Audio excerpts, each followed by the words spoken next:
And a very good evening. It's 7 o'clock. I'd like to call the meeting to order, the regularly scheduled meeting of the Bedminster Township Committee for October 16th, 2017.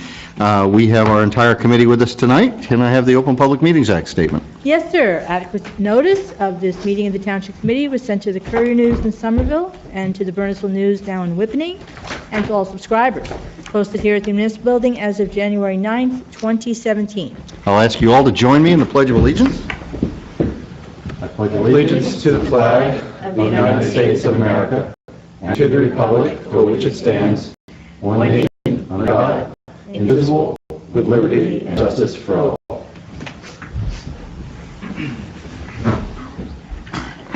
Okay.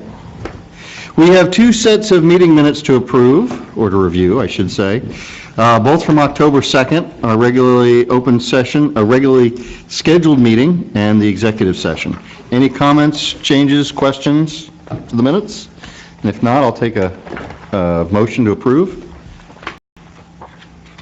So moved. Second. All in favor? Aye. Thank you. Permits and raffles, we have a few tonight. The social affair permit for the Midland Foundation, that's November 19th, 2017, 4:45 p.m. to 10 p.m. That'll be held at the Purnell School, 51 Pottersville Road, Pottersville, New Jersey. And a raffle license for the Gill St. Bernard Parents Association, April 17th, 2018, getting it in early, at the Fiddler's Elbow Country Club. That's an off-premise merchandise. Any comments or questions? If not, I'll take a motion. So moved. Second. All in favor? Aye. Thank you. Public comments. Every meeting, twice at every meeting, we open up that microphone and that podium to any member of the public that wishes to be heard. Please state your name, your address, and speak into the microphone. Thank you, Mayor. Bernie Payne, Autumn Ridge Road, Bedminster. Good to see everybody again. It was a great fall fest. And, I was over at the Township of Bedminster tent handing out information on the Shop Bedminster card, and it was very well received. A lot of people came over.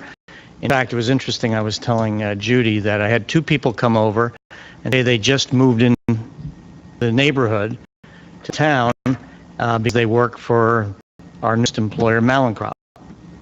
And they bought and they live here, and so they got the card. So that was interesting. Quite a number of people from Bridgewater came by who used the Bridgewater card in our town, so and in Bridgewater. So that was good too. Since we're 8 months in, I thought I would take up not a lot of time because I know we have first pitch at 8:05, right, Colin? So what I'm going to do is I'd just like to give a little bit of statistics and analytics up to date on the program. So through yesterday, we have approximately $40,500 of total revenue generated using the Shop Bedminster card since it's launched on February 1st. Now that just includes people with Shop Bedminster cards. It doesn't include the Bridgewater cards that are used the participating Bedminster merchants, such as like Delicious Heights and Pluckerman Inn and Annie's and a few other places and Bloom's. So I have to get those statistics from Bridgewater, but that's $40,500 just in Bedminster cards. That's Bernie, that was revenues on that's total swipe purchases. Yeah, total swipe dollars with using the cards or transactions using the cards. Total gross revenue. That represented 657 transactions. If you take the 38 weeks the program has been in existence, that's 17 transactions per week average. That generated a little over $4,000 in taxes saved. That was the amount that was in that period of time that's given back to the town, which is credited to those people in Bedminster off their taxes. Or that's really reward dollars, and I'll get into some of it is tax, but that's the tax dollars, okay? And with that, part of it is renters, but I'll get into that. We have 28 current businesses, 240 individual households of property owners, 64 households of renters, for a total of 304 registered households. And some households have more than one card, so there's a bigger number of cards than that are out there. And as I said, we really don't know how many dollars and how many swipes and transactions there were on Bridgewater cards in Bedminster, but I can find that out. But that's just on the 8 months that the program has been up and running. And of course, the first several months, the challenge was to get the cards out, get them in people's hands, get them to register, and then get them to use it. So it's growing. And then I know that we're working on getting more merchants. I know Con and I are working on one of our pizza purveyors, right, to try to get them into the program. And that's it. So, Bernie, what are you hearing from the merchants? Is there any data on uptick in sales or anything anecdotally from them? I mean, the few that I talked to, they say that a lot of the people are their regular customers that are using it. They are getting new customers. What we're finding is the regular customers are using that much more. They're making more trips. In fact, I've had a couple people tell me that they go more often because they're in the program. So they look at it as a way to say thank you to the merchant for participating, and the merchant is saying, well, thank you for being a loyal customer. So it's really a loyalty reward program, as it is, a shop local or try to stimulate increased business. But few that I've talked to seem to be fine with the program, and they like it very much. How many cards did you hand out at Fall Fest? I probably gave out 100. That's great. All right. All Great. tall, Wow, so. that's a good day's work. But it's nice because it was there, at the township tent with the township banner, the shop property tax card banner. So, and PPAC Gladstone Bank was right next door, so they were talking it up since they're the sponsor of the card. So it was all well good, and just trotting along with it. And so if you go and you go to one of your favorite merchants, just remind them if they're not in the program that maybe they need to reconsider it. When it was our biggest challenge was early on. Well, who else is in it? Well, the program hasn't started yet. It was too new. We have a track record. We got some statistics that we can share with them. And happy to give out my name or my phone number, and I'll contact them. Is there like a decal or a sticker on the door? All the merchants were given a decal and sticker, a cling, stick on the window. It just, it doesn't. Yep. It's not adhesive. It just. Yeah, but something so when you walk by the door, you know that they're... Right, but a lot of merchants haven't put them up. So I don't know why, but they would think that, hey, they walk by, there it is. But they all got clings, window clings. Now, some of the merchants, if they have it's a law firm or an accounting firm, they can't use it. And we have 2 new merchants, by the way, that got signed up. One was a custom closet person that comes in and does shelving and closets. The other is a personal concierge service where they do all kinds of errands for you. So, unique businesses. All right? Thanks for the update. Great. Okay. Thank you, Bernie. Thank you, Bernie. Thank you. Thank you, everyone. Okay, we will move on to monthly reports by subcommittee chair, and we'll start Mr. Stevenson. Thank you, Mayor. I do not have any report from the last meeting. Got my meetings coming up. All right, Mr. Hickey? Thank you, Mayor. The only update is the Master Plan Reexamination Committee will be meeting with the Bedminster Board of Education this Thursday, the 19th, to solicit their input and feedback on what we're up to. So we'll get more input and provide you with an update on that next month. Good. Mr. Jacobs? Mayor, there was really nothing to report from the Land Use Board other than a subdivision that was approved on Lamington Road, and the brief discussion about recent case law that has bearing on the Land Use Board, but probably not so much this committee, and nothing to report from environmental. Okay. Ms. Santucci? Hey, Mayor, other than Fall Fest, which I will let Ms. Sullivan talk about during her report, we have no updates other than historic preservation this Thursday at 6 o'clock. Okay, terrific. And I was at the PTO meeting last week, and really, most of the discussion revolved around preparation for Fall Fest, so I won't talk too much about that. But the very successful Falls Fest, I will let be reported in the administrator's report. So, which is what we have time for now. Well, I'm going to skip my first topic and go right to Bedminster Charities. Yeah, we had great sponsors this year. With sponsors and the vendors and the food trucks, we brought in about $32,000 before we even started on Saturday. Add in what we brought in from the silent auction, the Admit beer tent, and the pumpkin patch, and the 50-50, we made almost $25,000 on Saturday. So altogether, we're up around $57,000 without really counting all the numbers closely, no tabulation yet, but around $57,000. We have Wow. to take out our expenses, but that's pretty nice. That's,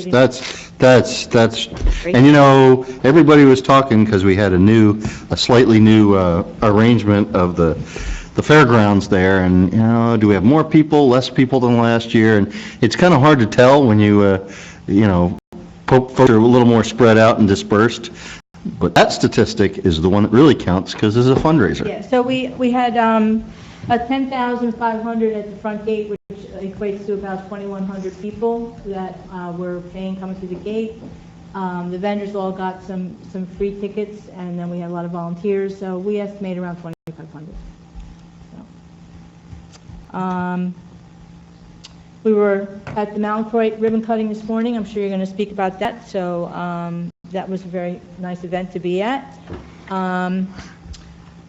Jacobs asked me to reach out to Walter Lane down at Somerset County Planning Board regarding the priority investment in Somerset County Phase 3 study. There's a grant from the Highlands for this project. We've seen the presentation with the Land Use Board. I reached out to Mr. Lane today, and we spoke on the phone. I said, you know, what does Bedminster need to do to show that we're interested in moving forward? He said they're still working with a number of towns to get their comments, but all he would need, not a resolution, just a letter of support. So just something very simple from the Township Committee, maybe signed by the mayor, that we're supporting going forward with the project. And that's all he's asking for. And so the grant monies would be specific to hiring my understanding at least, is that they would be specific to hiring a planner or other professionals to assist in looking at the master plan, generally consistent with the recommendations from the Somerset County PGIA study. He said as far as the details of how the grant would apply to Bedminster, he said he would share the actual project for Bedminster with the Township Committee prior to submitting it, so we would have time to discuss, you know, the various options that he might be proposing. Options and obligations that the Right. township may have if we participate in the grant. But at this point, early on, just a letter of support would be most helpful. And he's not on the time crunch, so when we're ready to do so. Okay. Well, it is interesting to tie that to what the master plan subcommittee is working on. So maybe He asked applying for the grant sooner may be better. To meet with them, and I said they're meeting with a number of groups. They're not done yet, so he said he's happy to meet with them too. Okay. Also, on October 2nd, the Uniform Fire Code on the state level has been updated with a new annual registration fees for life hazard uses, and as a result, the Bedminster Fire Codes and fees now to be updated. I know we only did it not that long ago, but in order to be in compliance, we need to look at what ours are. It is mandated. So the fire official, we've talked about it before with no urgency, but now we do need to meet with the liaison. I believe it's Mr. Jacobs and, is it Mayor Parker, who are the code enforcement? Let me check my crib sheet. With regard to fire, I did talk to Tom, you know, during Fall Fest. He said that was coming up, so Okay. I don't know if am I the official, I know for fire. For the fire official, for more code enforcement as opposed to fire emergency services. This would be our fees for the various inspections that they do. I'm getting my crib sheet to make sure I can remember. I think so. I think it is Mr. Jacobs and myself. Would that be on the- Yep, Land Use Board, Construction, Fire Zoning. Right. Okay. That's right, that's us. Get on it. A question on this. These are fees that go directly to the state or through us, Well, or are these? They get their portion, yeah. But they're mandating that everyone's fees throughout the state are very similar. Town can vote to have your fees be above that, Mhm. but they have to be at a minimum. And some of our fees do not meet that minimum. Interesting in relation to the conversation about general code enforcement fees and where that money can be used. I assume this money can only be used in that same realm. A portion of it goes to, Other than the there's port that goes to fund Trenton. account, whatever, yes, Yeah. it's similar. It should be used for the support of them as well. Okay, interesting. All right. So we need to kind of flush out what any All right. changes we might need to make. All right. I'll get back to both of you soon with a couple of dates. And lastly, that brings me to the hike and bike extension. The mayor spoke about it at Fall Fest. I have to say, I don't know if you've had a chance to go on it. I have. I know Larry has. It's really beautiful. It's over a mile, and I'd like to let John kind of brag about it because he really did a great job, and all his guys. So, John. It's not bragging, it's He'll be just stating facts. So, If it's like bragging, it's just because they're good facts. as you recall, back in 2015, we had a base bid for the hike and bike trail, which included a alternate bid for the paving of that hike and bike trail. The base bid on the lowest responsive bidder was $250,000. On the average of all the bidders for that alternate bid, we had 5 bidders in that project, was $180,000. And for the asphalt, which was 1,300 tons for the project, was an average of $127.20 per ton. And it was for the pervious pavement. Through the capital plan that we just got done approving in our budget cycle this year, we did put in for $225,000 for the project costs, $28,000 for engineering to redo the project, for a total amount of $253,000, which was then subsequently going to be paid for out of open space. So we, with the help of Councilman Jacobs, we did get a waiver for using pervious pavement and just had the regular asphalt. Through about a 3-week period, DPW did pave that. So we did put down 1,263 tons. We did use the Morris County Co-op pricing out of our normal pricing. Our normal pricing was about $71 per ton. The co-op pricing is $55.50. But a total amount of materials on asphalt alone was just over $70,000, $70,096. Plus or minus, we still are getting some asphalt price adjustments, so forth and so on. We had to restructure the one bridge because we couldn't cross the bridge. That cost about $2,400 and some time. We did have some engineering costs for reissuing the permit or updating the permit information that was required by DEP, and that was $1,000, and there was some time that Paul had, and I don't know how much time that is. I don't know what number that is at this point in time. So roughly, I estimated about $1,000, probably less than that. So we're about plus or minus $75,000 for the project. Very nice. Well, Great, John. John, I was on the trail on Sunday morning. It looks great. It's really beautiful. It just blends into the environment. The trail runs through a couple different, ecosystems, as I'm trying to think of the right term, but it's ecosystems, from the wetlands, from the marsh to some forested areas. Also, certainly, where those tree fences are up, is that DOT's tree fences? Yes. Or, I'm sorry, deer fencing? Yes. And so that is going to be great when those trees come in. And what a great job. And John is also neglecting to mention one thing. DPW got this done, I would say, from issuance of the DP permit, 3 weeks? 3 weeks. Wow. 3 weeks, and when we talked about it and we looked at John and said, John, you're going to get this done by Fall Fest. You got it done by Fall Fest. Oh, God, yeah. So that was great. Great job. Just great job by DPW. Thank you, John. I did get word just prior to the PTO meeting, and I mentioned it at the PTO, and by the time I got home, it was already on social media, and I can't tell you how many people came up to me at Fall Fest saying they've already seen it, already been on the trail, not just this guy, but a bunch of folks, and, yeah, compliments all around, so, I have to, and the guys, talking to the Public Works guys that worked at Fall Fest, just talking about the hike and bike trail, are so proud of what they did. Yeah. Because it's, you know, it's hometown pride. yeah. They built it, and Yep. now they have to maintain it, but, you know, they really did a great job, so. That's Kudos to John and all those guys. yeah, please thank them up and down.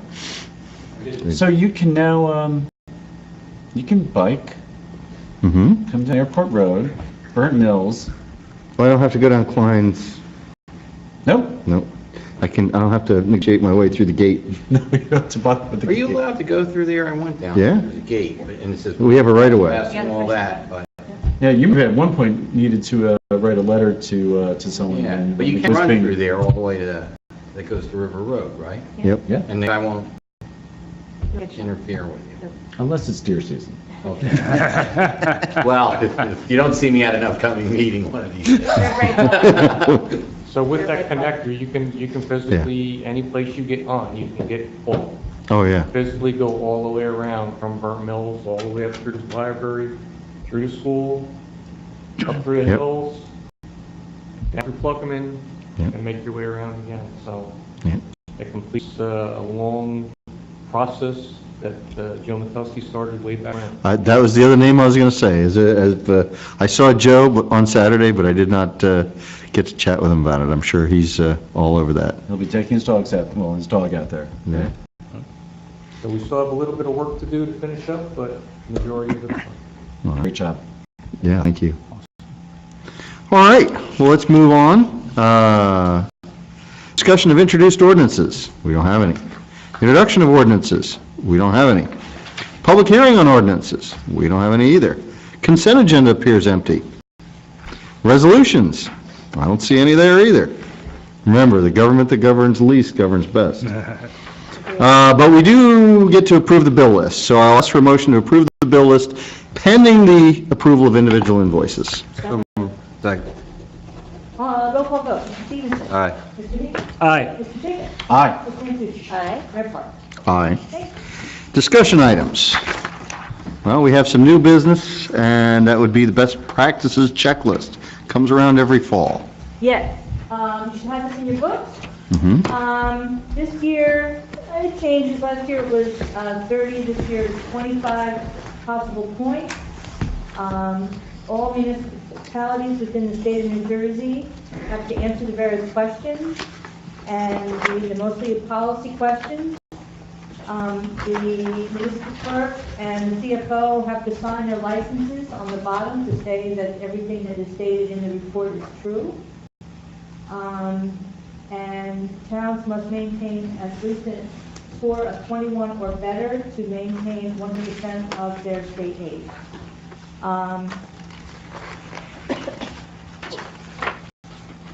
Officially, I have to certify that I went over any negative questions that we have on the survey, on this worksheet. So I will draw your attention to question 7. Yes, are we allowed to have outside employment, those of us on the Township Committee? So, municipal officials, outside employment, it's more talking about department heads within the Yeah. township. We have a documented process that requires the department head to notify the administrator if they have an outside employment, or anyone within the department to let their department head know if they have outside employment. We do not have a written policy, however, that reviews whether that job has an ethical conflict of interest with the So in order to take a yes on that question, we'd have to have a written policy for an ethical review by a committee, not just like, in person. So that's something we can change for next year. Yeah, that might be worth doing. I think over the past couple of years, we've heard some. Correct. So we did not have that in place for this year. right. Assuming that question remains, that is something we would look to probably change for next year. So we did take a no. Question 9, we also took a no. Because we do have a repeat recommendation on our The audit. audit recommendations. We are happy to say that we met with the auditor, we had quite a discussion about those recommendations, however, we did have a repeat, so we had to take a no on question 9. The next one is question 19, which frowns on waiver payments for employees who waive health insurance. Now, that is part of our current PBA contract, that they do receive a waiver payment, and now we have extended that to all of our employees. I have to say, we have saved so much money by offering waivers. I probably have over 10 employees that now waive insurance as a result of this. And we don't give the maximum, which is $5,000 for a family plan. We give 4. So we do have to take a no on that one as well. So was it that the state is looking for us to do that we're not doing, that we should not be paying for waivers? They're saying to refrain from incorporating a healthcare waiver payment into any labor agreement. All right. For the record, this is our friends down in Trenton saying that best practice is not to save you money, So for the record. we took a no on that one. And the last one, 21? 23. Oh, no, 23. 23. Yeah. No. 23, has your municipality adopted an ordinance, resolution, regulation, or written policy eliminating longevity awards, bonuses, or payments for non-union employees? We don't offer longevity awards. We have from time to time offered some sort of a stipend or bonus. Not regularly, it's not written in any contract, it is a practice that we do very often, but there have been occasions when it has been offered, and there's no ordinance, resolution, or regulation prohibiting it. No, So we do it. that's the way it goes. So those are the 4. We did end up with 21, which gives us an 84%, which gives us 100% of our state aid. All right. So we would look to change at least one additional question for next year. All right. Any comments or questions? No, very good. Okay. Thank you for rundown. Thank you. Thank you. There's 2 on Friday. I have to send it down to the state. Is there any new business that we have not covered? We will go to old business. Potential sale of 130 Hillside Avenue. Anything new? Judy, anything? So at the last meeting, we talked about not so much an offer, but a question that came from an attorney representing one of the property owners contiguous to 130 Hillside. Mr. Visconti was here at the time, and we talked about potentially having a letter put together to send back to the attorney. I haven't had a conversation with Mr. Visconti as to whether he drafted anything, so I have to follow up on that. Okay. Dog park? Maybe you want to comment on that? You guys are busy paving, but Well, any spare time? sure. That- Fall Fest? Yeah, we had some spare time, so we were prepping for some seating underneath where the tree area was. The tree company did come in and remove some of the dead overhanging branches from above, and we're working on the entryway and the handicap spot that we talked about. It should be done as of tomorrow. As far as this fencing, reached out to the fencing company today via email. They have not gotten anything back. Just waiting on their schedule at this point in time to install fencing. Once that's done, we're ready to open up. Terrific. Okay. So you do know, we may end up putting that in half until that grant does come in, so that they're not, so, but it's rather large. All right. That brings us to our second and final public comment section. The irony of that waiver that we use for insurance in the states is not giving us points for that. I mean, how many times, Mayor and Larry, Stacy, everyone, did we sit around in those budgets and have to be imaginative and innovative to try to come up with ways, right? And how many times did we hear from Trenton, the problem isn't with Trenton, it's not, it's with local governments, we weren't being imaginative enough. And we come up with something like that, and it's like, it's like the Wizard of Oz, you bring back the witch's broom, but it's not good enough, right? So, anyway, that's for the record. Very good. Thank you. Township Committee comments. And we do have an executive session following this, which may or may not result in a resolution, but for the purpose of the audience that may not stick around for that, I want to open up the Township Committee comments now. Doug? The only thing I wanted to mention, I read earlier in the week about a rash of car thefts in the area, hitting some towns that are socioeconomically consistent with ours. There's now, I guess, a new app where the bad guys, as we call them, can go around and tell whether you have some of these cars just hit with a button, as long as you have a chip within the proximity of the car, and it'll just turn right on. They have a chip, tell whether you have that in your car, so then they just jump in, hit the button, and they take off with your car. So just say, for anybody who's listening, and my fellow committee members, if you've got a type of car like that, make sure that you're taking that out of the car every night, because they're just walking down the street with their app, and they can tell right away whether you have the device in your car that'll start it up. So just be mindful of that. That is why I have neglected to buy a car in the past 12 years, because I don't like that feature. Anyway, great. That's it. Colin? Mayor, thank you, but I have no comments. Larry? I have a question for John, and I'm not sure if we looked in this before. On open space, is the requirement to have a farmer, does that apply to someone who owns farmland, assessed property, or would it also apply to a tenant farmer? For example, if there was a tenant farmer who was actively farming a property in Bedminster, could that farmer sit on the Open Space Farmland Advisory Committee in the designated farmer Are you spot? talking, I know we had some discussions previously and I sent some information around. Are you talking about an agricultural advisory committee, or are you just talking about open space? Open space. Well, in our The case, farmland we've combined them. Our committee, yeah. Right, I'll have to look at your ordinance and then see if there's a state statute. Okay, and I know this, my recollection is that whether, I'm not sure if it was the state statute or it was the municipal ordinance about the representatives who participate and then being eligible for farmland preservation grants.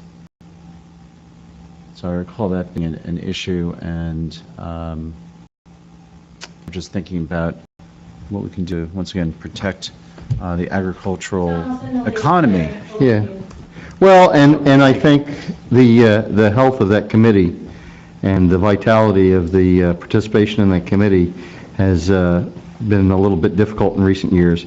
And I think as we wind down to the end of 2017 with a thought for appointing towards 18, I think we really need to flesh this out and see if there's an opportunity to reform that committee in a slightly different way, or open it up to people that we haven't previously thought of in terms of opening up for appointments. I think those are some things we're trying to consider.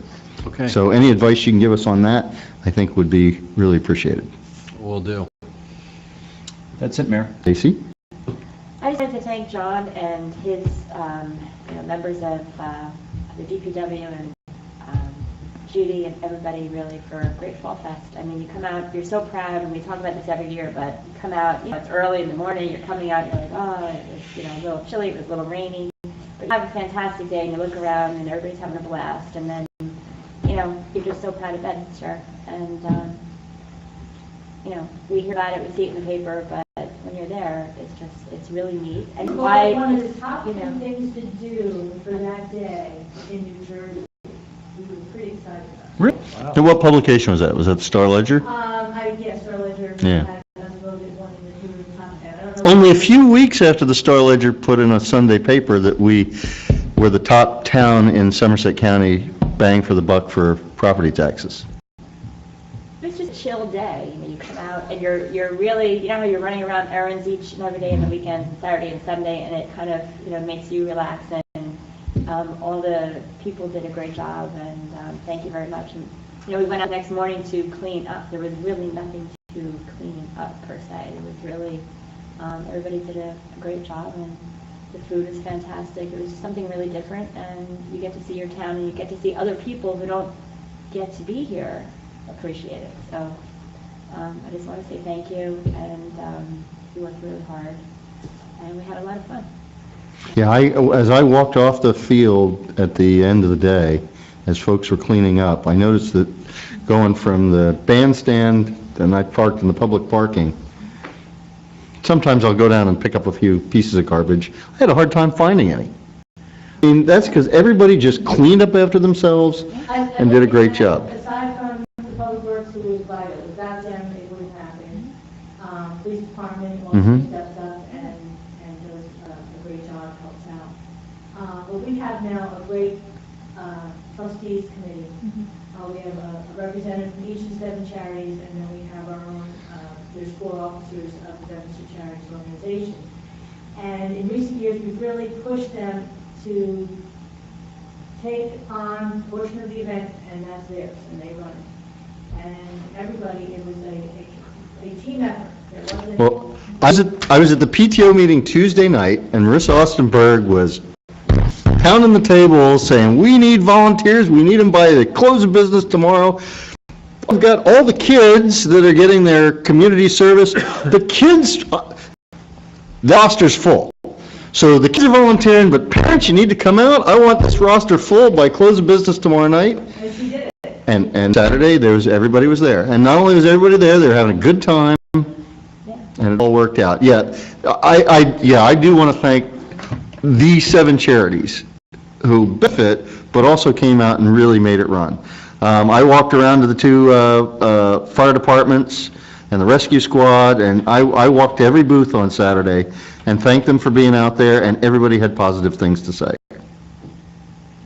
And Marissa not only, talks the talk, but she walks the walk. She was there bright and early, Sunday morning, ready to, there was, like we said, there was really hardly anything, other than the stakes for the tents or whatever, and, Lance was out there trying to get that, out, and everybody just wanted to do something, and it was really, really neat.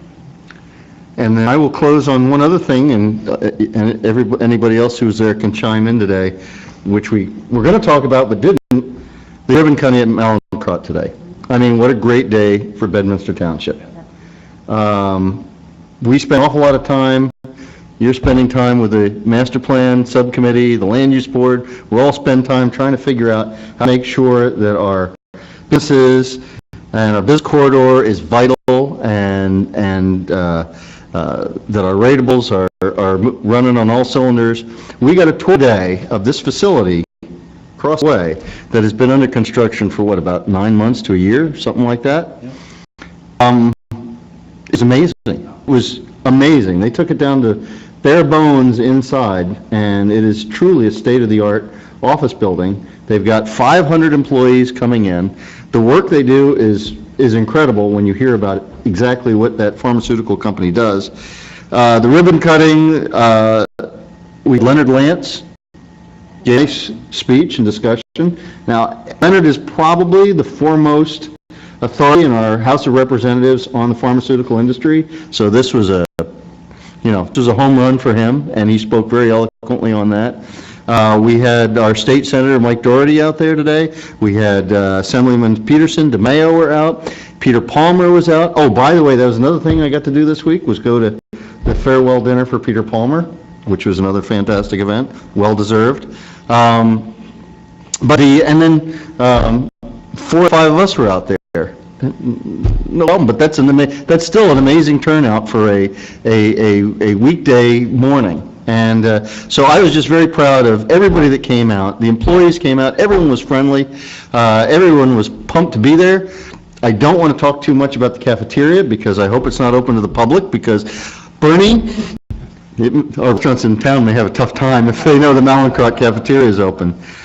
Maybe get them to shop Bedminster, but anyway, my point is, we had a large company today that was so excited to be in Bedminster. I can share, I got in on a little offline discussion with the executives and Congressman Lance, and I won't say anything that happened in there, but I was also tickled because Leonard Lance came out and told them, he said, you don't realize what you stepped in by coming into Bedminster, how well-run a municipality this is. What a good place for a business to be. He says, I can't say that about all my district, my municipalities, but he said, you came to a good one in Bedminster and you chose well. So I thought that was a tremendous thing to hear come out of our representative's mouth. So yeah, today was a great day, Saturday was a great day. Doing well. Well, Saturday, we had some Malincrot employees. Oh, yeah. Who were there. So Yep. we talked to some of the employees at the booth, and they were so excited because, they're here at Fall Fest, and they're Yep. going to be there for work, and they're excited, but they have not there yet, and they're Yep. coming. And so it's really kind of Yep. cohesive. It was pretty Yep. cool. But 500 jobs will be in that building very soon. Now,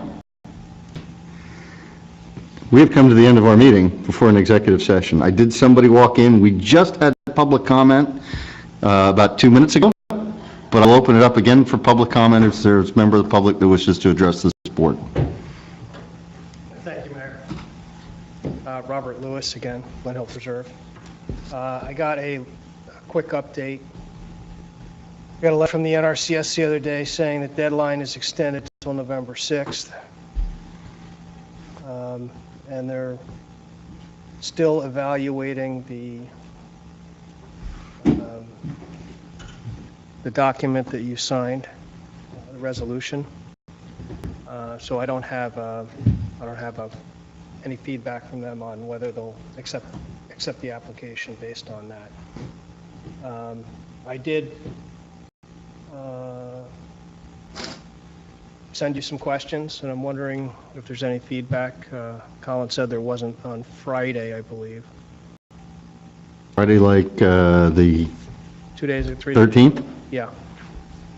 I have not seen it yet. No. I have not seen it. No. No. Is that something you're working on, or? Correct. It is? Yeah. Okay. All right. So, I just want to say one more time, unfortunately, this was presented to you as permission because that was what was required by the grant. But really, we're looking for more of a involvement. I can't even call it a participant because that doesn't work based on the language in the document. But we really, we think that this would be something that Bedminster, the people of Bedminster would want the township to participate in and enjoy the end result. I don't feel that I've educated you well enough. We had testimony from Bill Kibler. We had some testimony from Evan Madlinger. I'll offer you more. We'll be able to set it up. Joe Urbani actually came out on site, and Colin attended that. But there is opportunity to put together something else for a presentation. Red Hot Headwaters has offered space. So if there's any interest, and I encourage you to see, the whole, if you really want a real look at what we're talking about, we could put that together pretty quickly and have it some evening or during the day or whenever is good for the council, environmental commission, whoever wants to come. So that's all I have to say. Well, thank you. Thank you very much. Thank you. Okay, with that, I'd like to get a motion to go into executive session. So moved. All in favor? Aye. We'll see you in the back in just a few minutes.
It is now 9:02, and we are out of executive session. No further business for the evening. Can I get a motion to adjourn? So moved. Second. All in favor? Aye. Aye. Have a good night.